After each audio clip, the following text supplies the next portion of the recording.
There is a place where the wind is strong enough to knock people to the ground, where entire towns remain isolated for weeks, and where predators have developed hunting techniques so brutal they seem straight out of an alien documentary.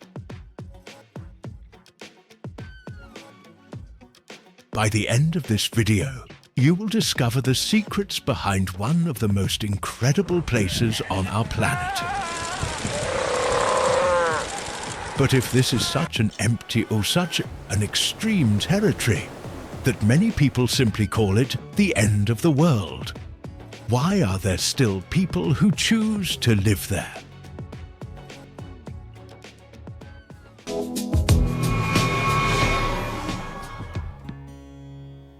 The wildest nature in South America. A point on the map where South America slowly begins to disappear. The towns grow smaller, the roads become emptier, gas stations more distant, and silence starts to occupy a physical space. Patagonia does not look like any other place on the continent. In many moments, it does not even seem to belong to the Earth we know. The mountains are too massive, the winds too violent, and the distances too immense for modern urban logic. When I started studying Patagonia, one thing became clear very quickly. There is no exaggeration when someone calls this region the end of the world. The expression was born from the real sensation of absolute isolation. Patagonia stretches across the southernmost parts of Argentina and Chile, crossing cold deserts, ice fields, fjords, glacial lakes, and regions where permanent human presence is almost non-existent. In some areas, you can drive for hours without seeing a single house. Patagonia covers more than 386,000 square miles. It is such a vast region that several entire European countries could fit inside it multiple times. Even so, the population density remains extremely low. There are areas in Argentine Patagonia where fewer than 5 people live per square mile. This creates a feeling that is rare in the modern world. The sensation of being completely alone in front of nature. The winds are perhaps the first thing that destroys any romantic tourist fantasy. They do not simply blow hard, they dominate the entire environment. During certain times of the year, wind gusts can easily exceed 75 miles per hour. Trees grow twisted because of the constant pressure of the wind. Walking in a straight line becomes exhausting. The human body quickly understands that this environment was not made for comfort. The Andes Mountains dominate much of the Patagonian landscape, but here they do not appear like an ordinary mountain range. The peaks rise in a brutal, vertical, aggressive way.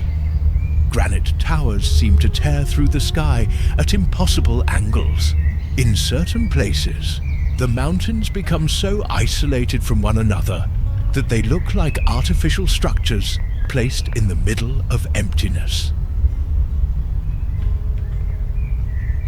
Torres del Paine National Park is perhaps the most famous example of this almost extraterrestrial appearance.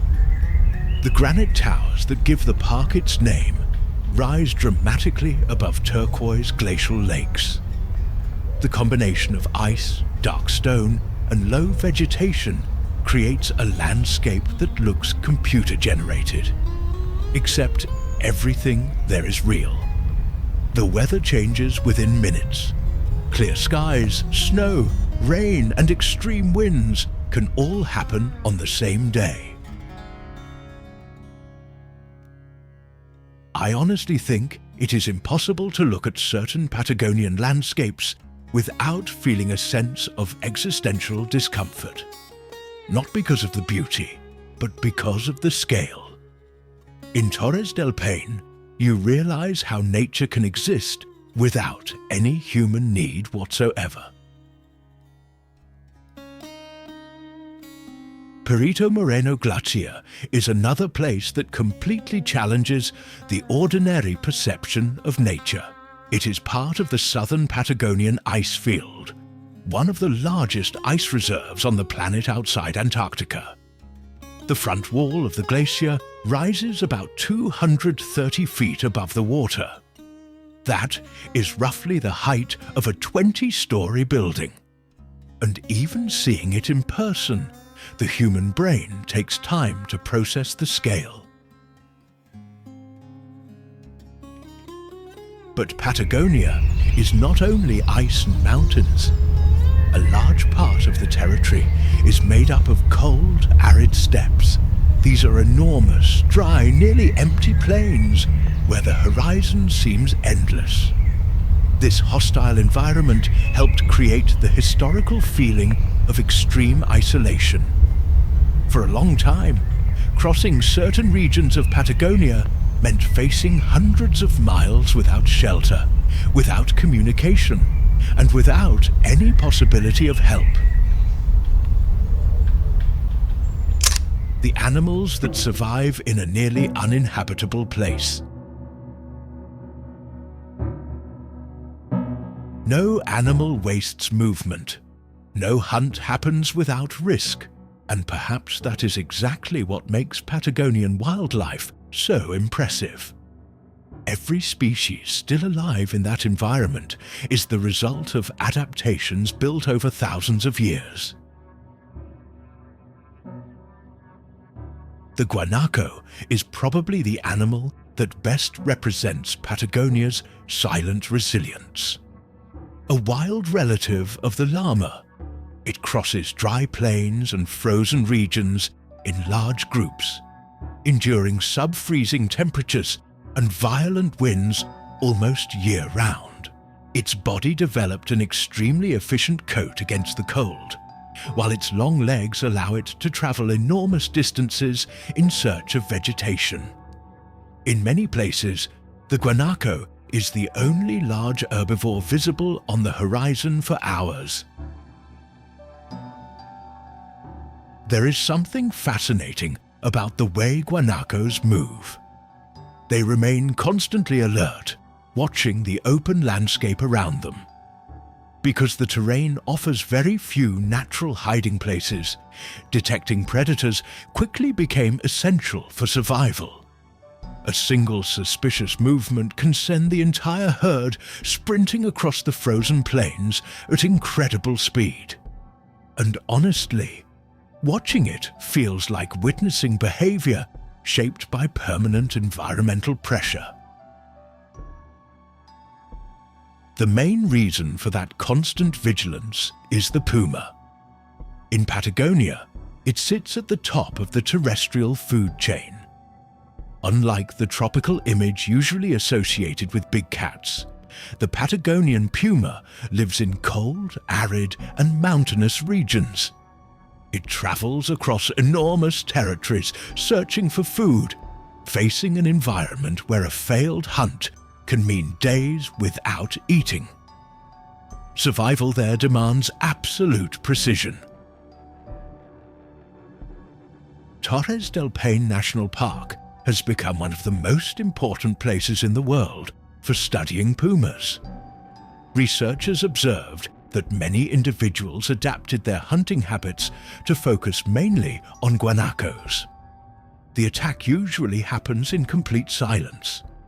The feline uses rocky terrain and low vegetation to reduce the distance before the final sprint. And the most impressive part is that many of these hunts end in failure. In Patagonia, even predators live on the edge of energy exhaustion. High above the mountains, another predator dominates the Patagonian skies, the Andean condor. The size of this bird is astonishing even from a distance. Its wingspan can exceed 10 feet, making it one of the largest flying birds on Earth. But what truly stands out is the way it uses the air currents of the Andes Mountains. The condor barely wastes energy flapping its wings. It simply glides through the skies for hours. Patagonia's violent winds eventually became an advantage for the condor. The rising air currents created by the mountains allow the bird to travel across enormous areas, searching for carcasses.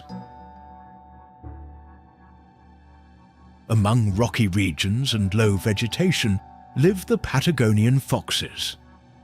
They are smaller than many people imagine, but extremely efficient.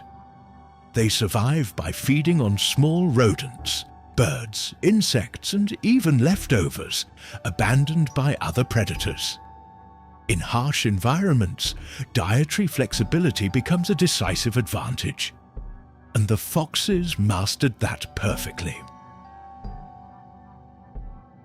One important characteristic of these foxes is their ability to endure sudden climate changes. In Patagonia, temperatures can drop dramatically within just a few hours. Snowstorms appear without warning. Freezing winds sweep across open terrain without any natural barrier. Even so, these animals remain active, using burrows and land formations as partial protection against the extreme conditions. But perhaps no scene represents Patagonia's natural brutality more than orcas hunting near the Argentine coast. At Península Valdés, one of the most astonishing predatory behaviors on Earth unfolds directly along the beaches.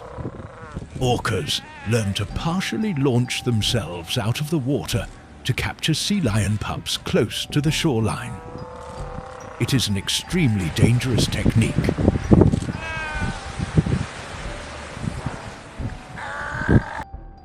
The people who chose to live at the end of the world.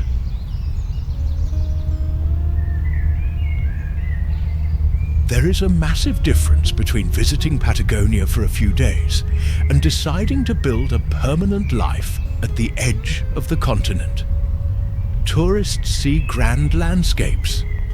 Residents learn to live with roads blocked by snowstorms, entire weeks of aggressive winds, and distances that turn even the simplest task into careful planning. Living there demands emotional adaptation, because isolation stops being scenery and becomes part of daily life. In many small settlements, the climate completely determines how life functions. There are days when schools close because of intense wind gusts. In certain regions, supply trucks are delayed during snowstorms. Some communities only receive specialized doctors a few times each month. The rest of the time is filled with the silence of empty streets and the constant feeling of being far away from the rest of the planet. Ushuaia, located at the southern tip of Argentina, became the ultimate symbol of this isolated existence. Surrounded by the Marshall Mountains and the freezing waters of the Beagle Channel, the city officially carries the nickname the end of the world.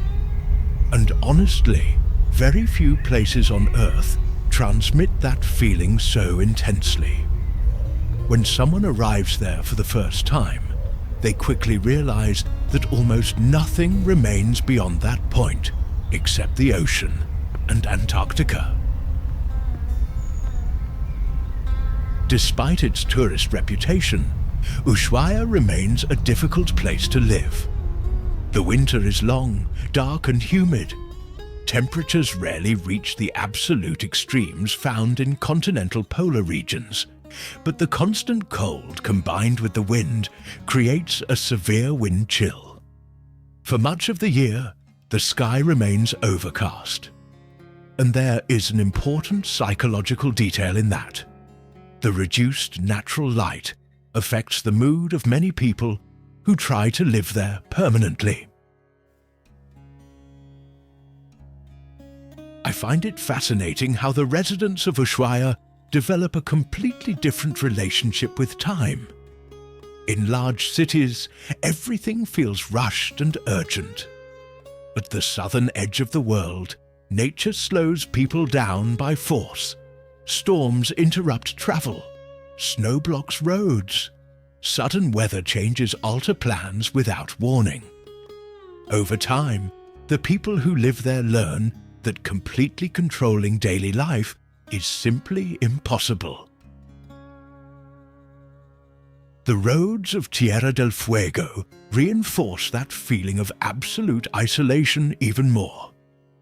There are stretches where the pavement disappears and the road turns into miles of gravel, surrounded only by low vegetation, distant mountains, and open sky.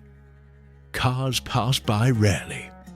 Gas stations are separated by enormous distances. At certain moments, driving through those roads creates a strange sensation of geographic abandonment. Many residents of these regions work on estancias, gigantic ranches spread across nearly deserted land. Some of these properties cover tens of thousands of acres while housing only a few families. The work involves sheep farming, fence maintenance, transporting supplies, and constantly monitoring weather conditions. Solitude becomes an unavoidable part of daily life. There is something remarkable about the resilience of these people. In many Patagonian estancias, residents spend entire days without direct contact with other communities. Internet connections can fail during storms. Phone signals disappear completely in certain areas.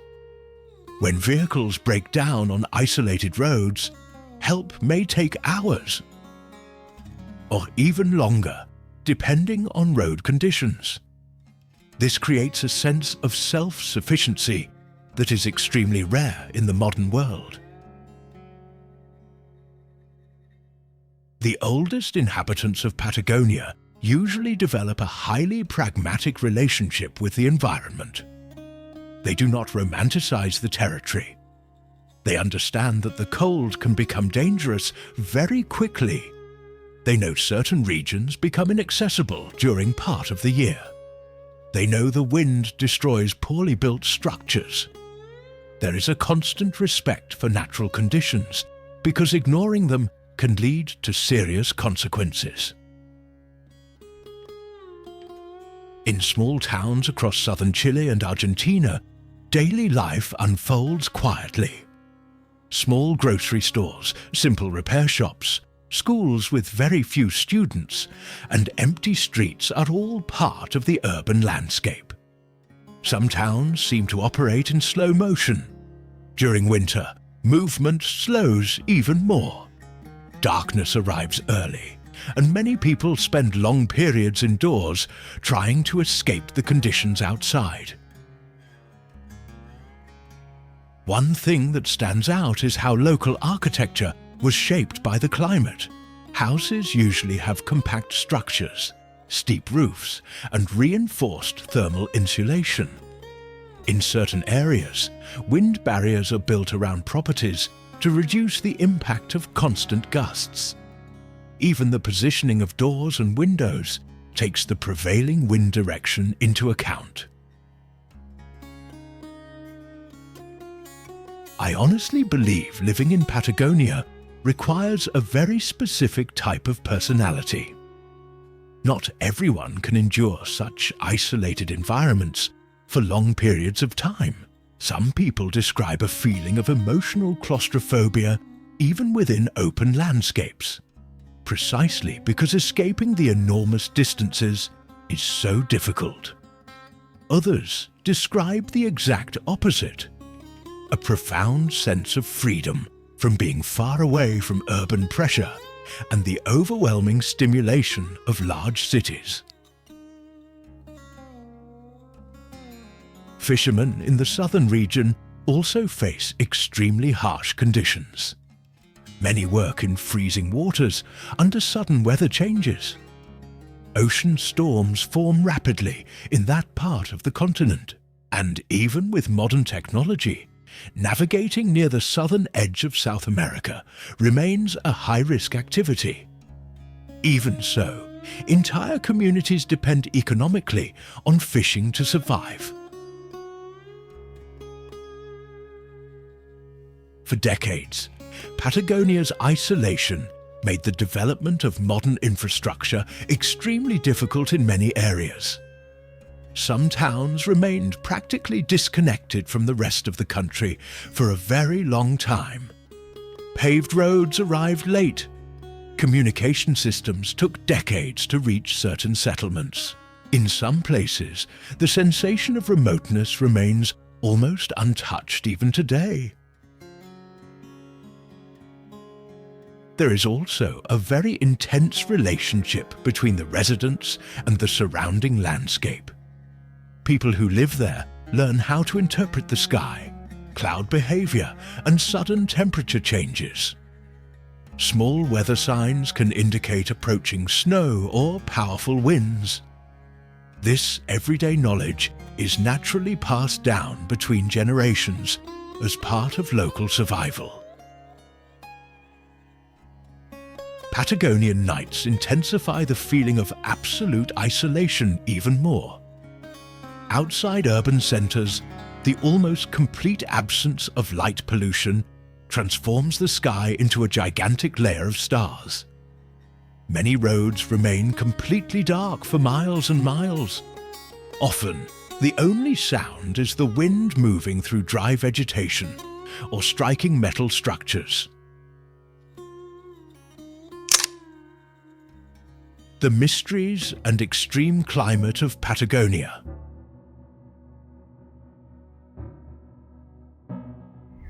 What many people fail to understand is that Patagonia does not have a stable climate. There is no predictable weather routine there. A single day can begin with completely clear skies, followed by freezing rain, dense fog, violent wind gusts and snow sharp enough to cut against the skin. And it happens fast, far too fast. In regions near the Andes Mountains, dramatic weather shifts can occur in less than 20 minutes. And when they arrive, there is often not enough natural shelter to protect someone unprepared. Some hikers describe hearing the wind before they can even see the storm approaching. A deep, distant sound, almost like an avalanche moving across the horizon. In Torres del Paine National Park, many people believe they are entering only a beautiful national park. The problem is that extreme beauty often hides extreme danger. Trails considered safe have already recorded fatal hypothermia accidents during the middle of summer. People who started hikes wearing only t-shirts ended the night trying to survive in sub-freezing temperatures. The human body loses heat extremely quickly when icy wind cuts through wet clothing.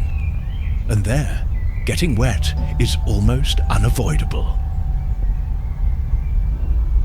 Within the southern Patagonian ice field, one of the largest masses of ice on Earth outside the polar regions, the weather behaves almost like a living entity.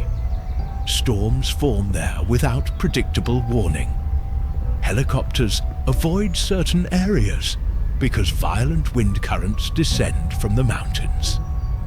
There are reports of entire expeditions being forced to abandon equipment because the ice literally started moving beneath their feet. Patagonia constantly reshapes the terrain. The landscape is never completely still. Very few people talk about the disappearances. Maybe because many of them never received a definitive explanation. Over the decades, travelers vanished along trails, mountains, and coastal regions. In some cases, the bodies were never found. The problem is not only the size of the territory. The climate erases evidence quickly. Snow covers footprints. Rivers rise within hours. Rocks slide. The wind carries sounds away. In certain parts of Patagonia, someone can scream for help without being heard just a few miles away. There's a famous story among mountaineers about a group that attempted to cross an isolated region near Mount Fitzroy during a seasonal weather transition. The weather closed in so rapidly that they completely lost visual orientation. The freezing fog erased every possible reference point. One member disappeared only a few feet behind the others. Just a few feet. They heard his voice for several seconds. And then nothing. He was never found again. Stories like that are not rare there.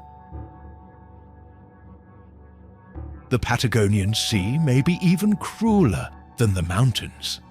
The waters near the southern edge of South America became infamous for centuries as a deadly route for navigators. Before the opening of the Panama Canal, ships were forced to face massive storms around Cape Horn. Waves over 50 feet high were considered normal during certain seasons.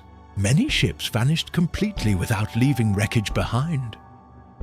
Some historians believe that hundreds of vessels rest beneath the freezing waters of that region. Old sailors carried a genuine fear of southern Patagonia. Not ordinary ocean superstition, real fear. They spoke about winds capable of destroying masts within minutes, unpredictable ocean currents, fog thick enough to hide rocks until the very last moment. There is something terrifying about realizing that for centuries humanity crossed entire oceans and still viewed the southern edge of the planet as a kind of unpredictable death sentence. And there is another detail that deeply fascinates me. Patagonia does not look hostile all the time. Sometimes it creates a false sense of calm. Blue skies, motionless lakes, perfect mountains reflected in the water. That is exactly what makes the region dangerous. Because many visitors relax. They stop calculating risk. They walk farther than they should. They ignore time limits. The weather takes advantage of that distraction. And when it changes violently. The temperatures can also be deceptive. Some regions of Patagonia are not extraordinarily cold in absolute numbers. The real danger comes from the combination. Constant cold, extreme wind, and high humidity accelerate the loss of body heat. Hypothermia can begin before a person even notices. Fingers become slow. Thinking becomes foggy. Simple decisions start feeling difficult. Many accidents happen exactly at that stage. The person is no longer thinking clearly, but still believes they are fully conscious. There are small settlements where locals tell stories about travelers who underestimated the region. Cars found abandoned after storms. People attempting shortcuts through open terrain and disappearing during sudden snowfalls. Along certain sections of Ruta 40, one of the longest highways in Argentina, drivers face miles without cell phone service, gas stations, or human movement. If a vehicle breaks down during bad weather, the situation can shift rapidly from adventure to survival. Wildfires are also part of Patagonia's constant tension. In dry and windy regions, fire spreads at astonishing speed. In 2011, a tourist accidentally caused a wildfire in Torres del Paine National Park that destroyed thousands of acres. The wind transformed small flames into an environmental catastrophe. That reveals something important about Patagonia. Nature amplifies every human mistake there. Local legends emerged precisely because of this extreme environment. Indigenous peoples of the region grew up surrounded by violent storms, isolated mountains, and unpredictable seas. Some stories speak of spirits appearing during dense fog. Others describe voices or lights seen in frozen regions during storms. I do not see these stories as empty fantasy. Extreme places profoundly alter human perception. Isolation, intense cold, and fear affect the human mind in ways most people never experience.